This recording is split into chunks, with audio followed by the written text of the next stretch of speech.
ചേച്ചി ശരിക്കും പറഞ്ഞ ഇപ്പം മുരളിച്ചേട്ടൻ പത്മജ ചേച്ചി ഇത് ഞങ്ങളുടെയൊക്കെ വ്യൂ പോയിന്റിൽ നോക്കുവാണെങ്കിൽ നിങ്ങൾ ബ്രദറും സിസ്റ്ററും നിങ്ങൾ തമ്മിൽ അഭിപ്രായ വ്യത്യാസങ്ങൾ വരാറുണ്ടോ? ഇല്ല മുമ്പൊക്കെ അത് പറയാം. ഇപ്പൊക്കെ എന്ന് പറഞ്ഞാൽ തോന്നി അപ്പം ഞാൻ വിളിച്ച് ഫോണിൽ പറയാം. അതുകൊണ്ട് പിന്നെ പ്രശ്നം അപ്പം തീരും. മറ്റേത് ഞാൻ കുറെ കാലം പറയാണ്ട് വെച്ചിരുന്നു എന്തെങ്കിലും ഉണ്ടെങ്കിൽ അപ്പം നാച്ചുറലി എന്തെങ്കിലും നമ്മൾ തമ്മിൽ അഭിപ്രായ വ്യത്യാസം വരും. പക്ഷെ അന്ന് ഇടയിൽ അച്ഛൻ എന്ന് പറഞ്ഞൊരു ശക്തി ഉണ്ടായിരുന്നു. അപ്പം അതുകൊണ്ട് അച്ഛൻ തീർത്ത് തരും. ഇന്നിപ്പോൾ അതില്ലാന്ന് ഞങ്ങൾക്ക് രണ്ടുപേർക്കും അറിയുന്നുണ്ട്. എന്തെങ്കിലും ഉണ്ടെങ്കിൽ ചേട്ടൻ എന്നെ വിളിച്ച് 2 ചീത്ത പറയും, ഞാനത് കേൾക്കും. അതേമാതിരി എനിക്ക് വല്ലതും പറയാണ്ടെങ്കിൽ അങ്ങോട്ട് വിളിച്ച് പറയും. അപ്പം അവിടെ തീർന്നു പ്രശ്നങ്ങൾ. അല്ലാണ്ട് നമ്മൾ മനസ്സിൻ്റെ ഉള്ളിൽ വെച്ച് അത് വലുതാക്കി അതിനേക്കാളും നല്ല അപ്പം വിളിച്ചു പറഞ്ഞു. പിന്നെ എനിക്കൊരു ബോധ്യമുണ്ട്, ഇനിയിപ്പോൾ എനിക്ക് ആകെ ഒരു ചേട്ടനേ ഉള്ളൂ. ഞങ്ങൾ 2 മക്കളാണ്, അച്ഛനും അമ്മയില്ല. എനിക്ക് ആകെയുള്ള ചേട്ടനാണെന്ന് എനിക്കറിയാം, എൻ്റെ രക്തബന്ധം. ചേട്ടനും അറിയാം, പത്മജയേ ഉള്ളൂ എനിക്കൊരു. ഡിസിഷൻസ് ഒക്കെ എടുക്കുമ്പോൾ ചേച്ചി ഇങ്ങനെ മുരളിച്ചേട്ടനോട് ചോദിക്കുക, ചേട്ടാ ഞാൻ ഇങ്ങനെ എടുക്കട്ടെ? അല്ല, എനിക്ക് എൻ്റെതായിട്ടുള്ള ഞാൻ ഇത്തിരി സ്ട്രോങ് ആയിട്ട് തീരുമാനം എടുക്കുന്ന ആളാണ്. അപ്പോൾ ചേട്ടൻ ചിലപ്പോൾ എൻ്റെ അടുത്ത് പറയും അത് ശരിയല്ല. പക്ഷെ എൻ്റെ തീരുമാനങ്ങൾ പൊതുവെ ചേട്ടൻ കുറ്റം പറയാറില്ല. ചേട്ടനൊരു തോന്നലുണ്ടാവുള്ളൂ കറക്റ്റായിട്ട് എടുക്കുന്ന ഒരാളാണ്. എന്തെങ്കിലും അങ്ങനെ ചിലപ്പോൾ നമുക്കും തെറ്റ് പറ്റുമല്ലോ. അപ്പോൾ ചേട്ടൻ പറയും വേണ്ട അത് ചെയ്യണ്ട, പിന്നെ ചെയ്യാം എന്ന് പറയും. അതായത് എന്നെ വേദനിപ്പിക്കാണ്ട് അങ്ങനെ പറയും. അങ്ങനെ സോഫ്റ്റ് ആയിട്ട് പറഞ്ഞു തരും. അപ്പം ഞാൻ ചെയ്യില്ല. കാരണം അങ്ങനെ നമുക്കെല്ലാം അറിയാന്നുള്ളൊരു തോന്നില്ല. നമ്മളെക്കാളും താണ ആളുകൾക്കായിരിക്കും കൂടുതൽ അറിയാം.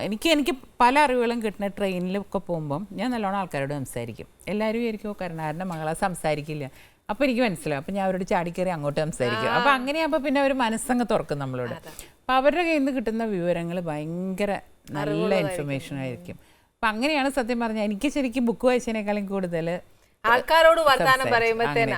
ഈ ചേച്ചി ഇപ്പൊ പറഞ്ഞില്ലേ ഈ കരുണാരൻ സാറിന്റെ മകൾ പത്മജ നമ്മളോടൊക്കെ മിണ്ടുവോ എന്നൊക്കെ രീതി, ഈ പറഞ്ഞ ഒരു സൈക്കോ എനിക്കും ഉണ്ടായിരുന്നു പണ്ട്. പക്ഷെ ചേച്ചിയൊക്കെ എന്നെ അതിശയിപ്പിക്കുന്ന രീതിയിൽ ചേച്ചി ഇപ്പൊ തന്നെ കണ്ടില്ലേ എന്നാ നല്ല വർത്താന. ഇത് തന്നെ ചേച്ചി അങ്ങ് മാറ്റിയെടുത്തു കേട്ടോ, ഉള്ള കാര്യം ഞാൻ പറയാലോ. ചേച്ചി ഇപ്പൊ ഈ രാഷ്ട്രീയത്തൊക്കെ നിൽക്കുമ്പോഴത്തേക്ക് ഈ വിഷുവിനായാലും ഓണത്തിനൊക്കെ ആയാലും നിങ്ങൾ എല്ലാവരും കൂടെ ഒരുമിച്ച് കൂടും? എല്ലാവരും കൂടും. അത് മക്കളൊക്കെ വരും, എല്ലാവരും ഒരുമിച്ച് കൂടും. ചിലപ്പോൾ ഉണ്ടെങ്കിൽ മുരളിയേട്ടൻ്റെ അടുത്ത് ഇവിടെ ഉണ്ടെങ്കിൽ മുരളിയേട്ടൻ്റെ അടുത്തേക്ക് പോകും. അങ്ങനെ മുരളിയേട്ടനെ കിട്ടാൻ ഭയങ്കര ബുദ്ധിമുട്ടാണ്. ആളെന്ത് ഉണ്ടെങ്കിലും കോൺസ്റ്റിറ്റ്യുവൻസിയുടെ ഒരു പരിപാടി എന്ന് പറഞ്ഞാൽ ഭാര്യയും മക്കളെ ഞങ്ങളൊക്കെ കളഞ്ഞു കൂടും. അപ്പം അങ്ങനെ സ്വഭാവം. എന്നാലും പറ്റുന്ന മാതിരി കൂടാൻ നോക്കും. അല്ലെങ്കിൽ ബന്ധുക്കളുടെ കല്യാണമൊക്കെ വരുമ്പോൾ എല്ലാവരും കൂടണം എന്നുള്ളത് നമ്മുടെ വീട്ടിലൊരു നിയമമാണ്. കൂടും നമ്മൾ. തൃശ്ശൂര്, കണ്ണൂരുണ്ട് അച്ഛൻ്റെ വീട്ടുകാരൊക്കെ. ശരിക്കും അച്ഛനും അമ്മയും കണ്ണൂരാണ്. പിന്നെ അവർ വന്ന് സെറ്റിൽ ചെയ്തിട്ടുള്ളതാണ് തൃശ്ശൂർ അമ്മയുടെ. അപ്പൊ അതുകൊണ്ട് ഇപ്പോഴും ബന്ധുക്കളെ കല്യാണത്തിനൊക്കെ വിളിക്കുമ്പോൾ ഞങ്ങളിവിടുന്ന് കെട്ടി കണ്ണൂർ വരെ പോകേണ്ടി വരും. പക്ഷെ എന്നാലും പോവും. അതുകൊണ്ട് തന്നെ എനിക്ക് എൻ്റെ അമ്മയുടെ വീടായിട്ടും അച്ഛൻ്റെ വീടായിട്ടും നല്ല ബന്ധമാണ് എല്ലാവരുമായിട്ട്. ചേച്ചി ഇപ്പൊ ചേച്ചി പറഞ്ഞു ചേച്ചി മരുമക്കളുമായിട്ടൊക്കെ ഭയങ്കര നല്ല ഫ്രണ്ട്ലി ആണെന്ന്. എന്നാൽ ഞാനൊരു കാര്യം ചോദിക്കട്ടെ, വേണുചേട്ടനും ലീഡറും തമ്മിൽ എങ്ങനെയായിരുന്നു? അയ്യോ, അവര് എനിക്ക് ചിലപ്പോൾ തോന്നാറുണ്ട്, മുരളിയേട്ടന് പലപ്പോഴും അസൂയ തോന്നാറുണ്ട് എനിക്ക് തോന്നിയിട്ടുണ്ട്. കാരണം സ്നേഹം വരുമാൻ്റെ അടുത്ത്. കാരണം ആളും അങ്ങനെ തന്നെയായിരുന്നു കേട്ടോ. കാരണം എൻ്റെ അമ്മ മരിച്ചിട്ട് ഞാൻ തന്നെ എൻ്റെ അച്ഛനെ നോക്കിയിട്ടുള്ളത്. അപ്പം നമ്മൾ ഇങ്ങനെ ട്രിവാൻഡ്രം എറണാകുളം എപ്പോഴും യാത്ര ചെയ്യുമ്പോൾ മടി പിടിക്കില്ല. അപ്പോൾ 2 ദിവസം വൈകിയ ഡോക്ടർ എന്നെ ചോദിക്കും എൻ്റെ അച്ഛനോട് ഒറ്റയ്ക്കുള്ളൂ പൊക്കോളൂ എന്ന്. അപ്പം അങ്ങനെ ഉള്ളൊരു ഭർത്താവിനെ കിട്ടിയാണ് എനിക്ക് ഏറ്റവും വലിയ, അത് അച്ഛൻ്റെ ഭാഗ്യം എന്നാണ് ഞാൻ പറയാം. കാരണം എൻ്റെ കൂടെ ഹസ്ബൻഡ് അമ്മ ഉണ്ടായിരുന്നു. അപ്പം അമ്മ ബാക്കിയെല്ലാ കാര്യം നോക്കിക്കോളും, കുട്ടി പൊക്കോളൂ എന്ന് പറയും എൻ്റെ അടുത്ത്. അങ്ങനെ ഞാൻ അച്ഛനെ നോക്കാൻ എനിക്ക് പറ്റിയത് ഇങ്ങനെ ഒരു ഹസ്ബൻഡിനെ കിട്ടിയോണ്ടാണ്. ഏറ്റവും ഇഷ്ടമുള്ള ഭക്ഷണം ഏതാ? പൊതുവെ വെജിറ്റേറിയൻ ആണ് കൂടുതൽ ഇഷ്ടം. പക്ഷെ എന്നാലും എല്ലാം കഴിക്കൂട്ടെ. ഏറ്റവും വലിയ ഗുണം നമ്മൾ എന്തുണ്ടാക്കി കൊടുത്താലും മോശമെന്ന് പറയില്ല. അതാണ് ഏറ്റവും ഞാൻ പഠിക്കാൻ തന്നെ കാരണം അതാണ്. കാരണം പണ്ടൊക്കെ ഞാൻ വീട്ടിലൊക്കെ പരീക്ഷിച്ച് നോക്കുമായിരുന്നു. അപ്പോൾ ചേട്ടൻ മുരളിയേട്ടൻ ഭയങ്കര കളിയാക്കലാണ്. എന്തുണ്ടാക്കിയാലും നമ്മൾ അവിയലുണ്ടാക്കിയോ എന്ത് നീ സാമ്പാറായി പോയതെന്നൊക്കെ ചോദിക്കുക. അപ്പോൾ അങ്ങനെ നമുക്കൊരു മടുപ്പ് വന്നു. അതിന് അതേ മനസ്സോടിട്ടാണ് ഞാൻ കല്യാണം കഴിഞ്ഞ് പോയത്. പക്ഷെ ഹസ്ബൻഡ് നേരെ വരെ ഇതായിരുന്നു, സാരിലെ കുട്ടി കുറച്ചും കൂടി നന്നാക്കണ്ട അങ്ങനെ പറയുള്ളൂ. അപ്പൊ നമുക്കൊരു പ്രോത്സാഹനം തരും. ആളാണ് ശരിക്കും, ആളും അമ്മയും കൂടിയിട്ടാണ് എന്നെ ശരിക്കും കുക്കിംഗ് പഠിപ്പിച്ചത്. ചേച്ചി ആദ്യം ഏതാ പഠിച്ചേ? ഞാൻ വെജിറ്റേറിയനെ പഠിച്ച, ആൾക്കത് ഇഷ്ടമുള്ളതുകൊണ്ട്. എൻ്റെ അച്ഛൻ കല്യാണം ആലോചിക്കാൻ പോയപ്പം ഏറ്റവും തമാശയുള്ളൊരു കാര്യം, കല്യാണം കഴിക്കാൻ പോയിട്ട് എല്ലാം കല്യാണമൊക്കെ തീരുമാനിക്കുന്നതിന് മുമ്പ് അച്ഛൻ ചോദിച്ചു ഈ വീട്ടിൽ നോൺ കഴിക്കുമോ എന്ന് ചോദിച്ചു. അപ്പോൾ ഇല്ല കഴിക്കും, മകൻ കഴിക്കും, ഞങ്ങളൊന്നും അങ്ങനെ കഴിക്കില്ല, പക്ഷെ ഞങ്ങൾ വെക്കും. അപ്പോൾ ഇറങ്ങിയപ്പോൾ അമ്മ ചീത്ത പറഞ്ഞു. അപ്പം ഇങ്ങനെയാണ് ഒരു വീട്ടിൽ പോയിട്ട് ചോദിക്കുക. ഉടനെ അച്ഛൻ പറയാം അതെ ഇല്ലെങ്കിൽ എപ്പോൾ ഡൈവോഴ്സ് നടക്കുന്നത്. എൻ്റെ മോളുടെ ഇവിടെ നോൺ കഴിക്കാൻ പറ്റില്ല, അവൾ ഇറങ്ങി പോരും. അപ്പൊ അതുകൊണ്ട് ആദ്യം അത് അങ്ങനെ പ്രാക്ടിക്കൽ അച്ഛൻ. ശരിക്കും ഒരു അച്ഛൻ അത് ചെയ്യില്ല. സത്യമല്ലേ? അച്ഛൻ ഭയങ്കര പ്രാക്ടിക്കൽ അച്ഛൻ. ഈ ഒറ്റ കാരണം മതി ഇവിടെ ഡൈവോഴ്സ് നടക്കാൻ. അല്ല ശരിക്കും ലീഡറിനെ പറ്റി ഇപ്പൊ നമ്മൾ കുറച്ചുകൂടെ കേൾക്കും. എന്നാ ഓപ്പൺ മൈൻഡഡ് ആയിരുന്നു അല്ലേ? അതിനകത്ത് മനസ്സിനകത്തൊന്നും വെച്ചോണ്ടല്ലോ എല്ലാം കറക്റ്റ് ആയിട്ട് അത് അറിയാം ആൾക്ക്. എനിക്ക് തോന്നുന്നു പ്രാക്ടിക്കൽ ആയിട്ടുള്ള നോളജ് ആൾക്ക് നല്ലോണ്ട്. നമ്മൾ ശരിക്കും പറയുകയാണെങ്കിൽ അച്ഛൻ 10ാം ക്ലാസ് വരെ പഠിച്ചിട്ടുള്ളൂ, പക്ഷെ നന്നായി ഇംഗ്ലീഷ് ലാംഗ്വേജ് ഉപയോഗിക്കും. പിന്നെ എല്ലാത്തിലും പ്രാക്ടിക്കൽ ആയിട്ടുള്ള നോളജാണ് ആൾക്ക് കൂടുതലും. എപ്പോഴെങ്കിലും അദ്ദേഹം പ്രൈം മിനിസ്റ്റർ ആവും എന്നൊരു ചർച്ച വന്നിട്ടില്ലേ? ഉണ്ട്. പക്ഷെ ആ ഇലക്ഷനിലാണ് അച്ഛൻ തൃശ്ശൂർ, അത് അറിയുന്ന ആരൊക്കെയോ കൂടി അദ്ദേഹത്തിനെ തോൽപ്പിച്ചു പ്രാവശ്യം. എത്രയോ 1100 വോട്ടിനാണ് ഒരു പാർലമെന്റിൽ തോറ്റത്. അത് മനഃപൂർവ്വം തോൽപ്പിച്ചു നമുക്കറിയാം. പിന്നെ എത്രയോ പ്രധാനമന്ത്രിമാരെ അദ്ദേഹം ഉണ്ടാക്കിയിട്ടുണ്ട്. എനിക്കിപ്പോഴും ഓർമ്മയുണ്ട്, ദേവഗൗഡ പ്രൈം മിനിസ്റ്റർ ആയിരുന്ന സമയത്ത്. അന്ന് ഞാനവിടെ കൃഷ്ണമേനോൻ മാർഗിൽ വീട്ടിലുണ്ട്. അപ്പം നമ്മളിങ്ങനെ ടി വി ഞാൻ കണ്ടുകൊണ്ട് എടുക്കുക. അപ്പം നമ്മളിങ്ങനെ ടി വിയിൽ കാണുന്നുണ്ട് ദേവഗൗഡ ഇതാവണം. അപ്പം ഇങ്ങനെ ഒരു 11 മണി 11:30 ആയിട്ടുണ്ട്. ആരോ വന്ന് വാതിൽ മുട്ടി.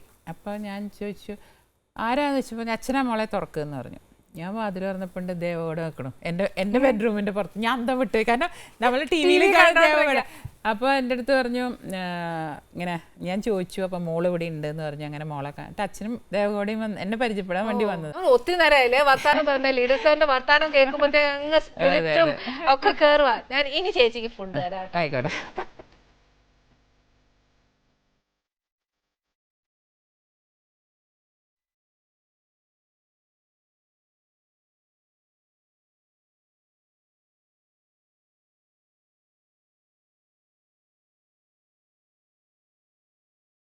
വളരെ നന്നായിട്ടുണ്ട്.